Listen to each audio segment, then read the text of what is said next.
Assalamualaikum warahmatullahi wabarakatuh. Perkenalkan, nama saya Umi Kulsum dari Prodi Akuntansi Syariah 1 dengan NIM 20111050300020. Di sini saya akan menanggapi video presentasi dari dosen mata kuliah Peradaban Islam dan Islam Nusantara, yakni Dr. Abdul Wadud Nafis, LC.MEI, dengan judul pembahasannya yaitu Peradaban Islam masa Dinasti Umayyah.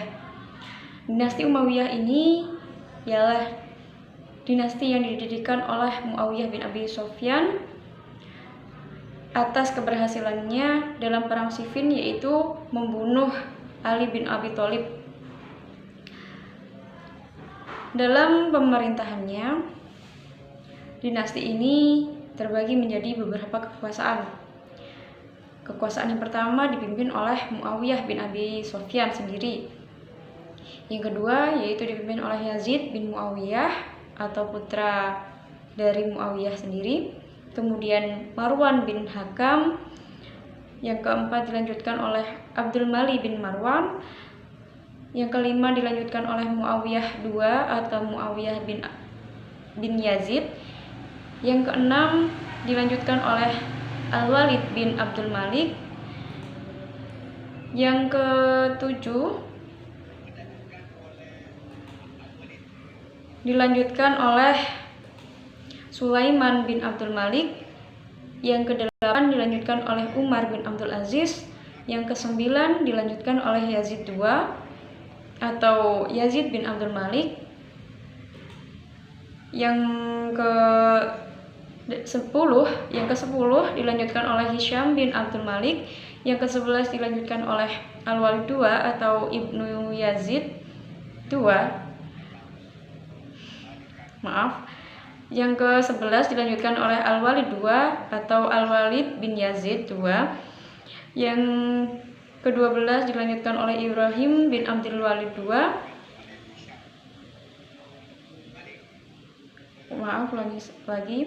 Dilanjutkan oleh Ibrahim bin Al-Walid II. Yang terakhir yaitu dipimpin oleh Marwan II atau Marwan bin Muhammad. Dari kesekian pemerintahan ini dapat diambil poin utama yaitu atau masa yang paling berjaya itu terdapat pada masa pemerintahan Umar bin Abdul Aziz. Meskipun masa pemerintahannya itu tergolong singkat, yaitu pada tahun 96 Hijriah sampai 99 Hijriah atau kurun waktu 3 tahun saja.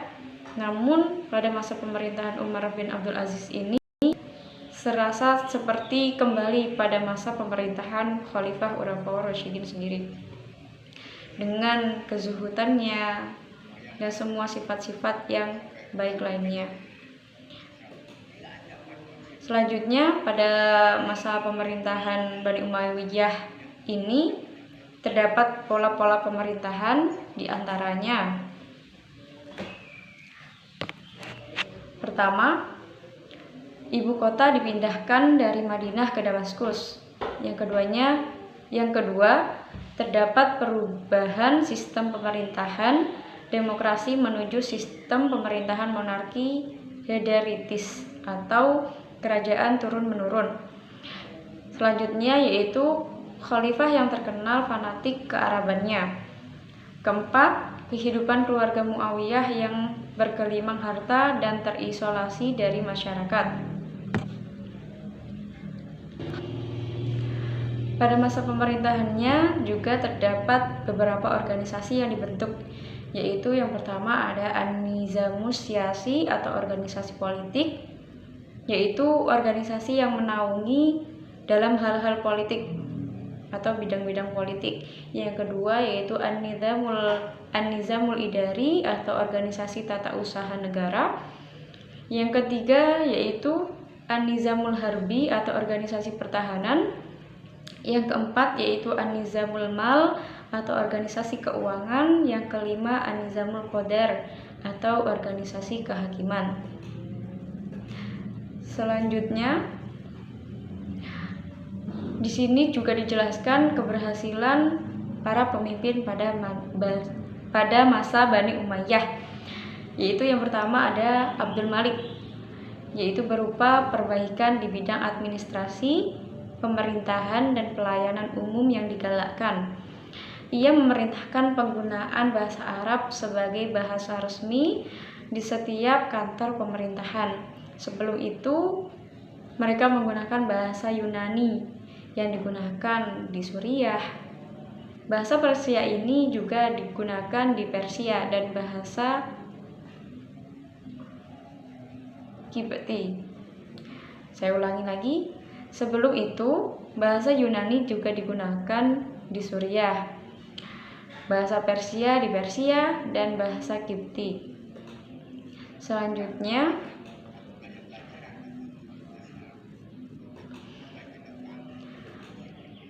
pemimpin yang selanjutnya yaitu ada Abdul Aziz bin Marwan, yaitu dengan cara membuat alat pengukur sungai Nil, membangun jembatan, dan memperluas Masjid Jami Amr bin Ash.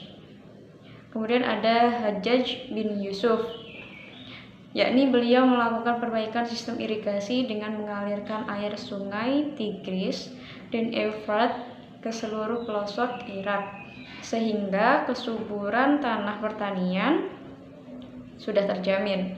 Ia juga melarang keras perpindahan orang dari desa ke kota. Kehidupan ekonomi pun dibangun dengan memperbaiki sistem keuangan, alat timbangan, takaran, dan juga ukuran. Selanjutnya,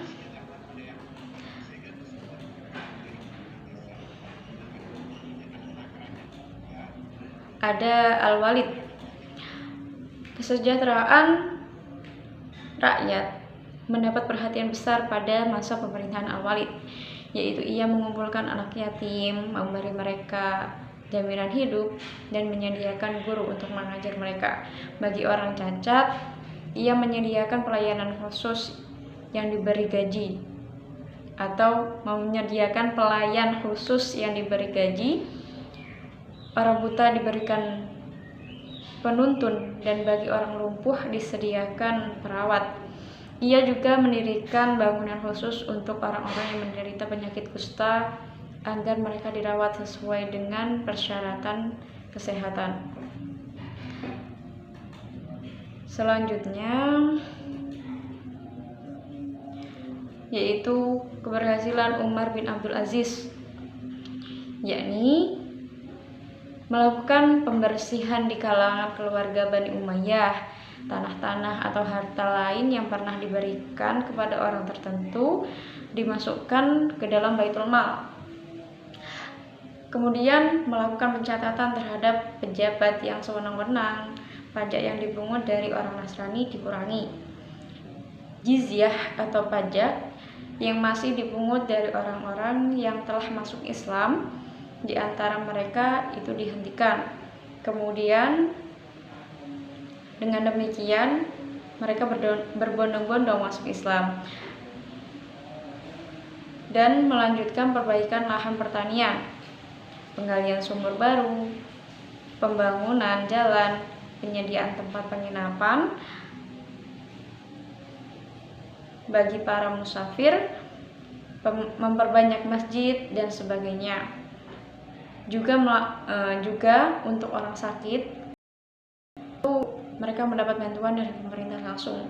Dinas pos yang sudah dibangun sejak masa Khalifah Muawiyah juga diperbaiki agar tidak hanya melayani pengiriman surat resmi para gubernur dan pegawai khalifah atau sebaliknya, tetapi juga melayani pengiriman suara rakyat. Lebih mengedepankan dialog daripada peperangan.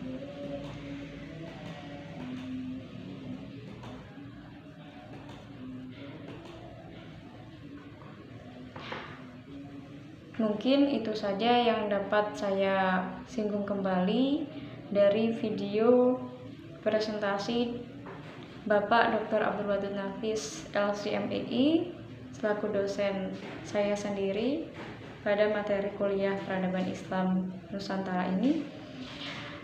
Sekian dari saya, mohon maaf apabila ada kesalahan. Wabillahi taufiq wal hidayah. Wassalamualaikum warahmatullahi wabarakatuh.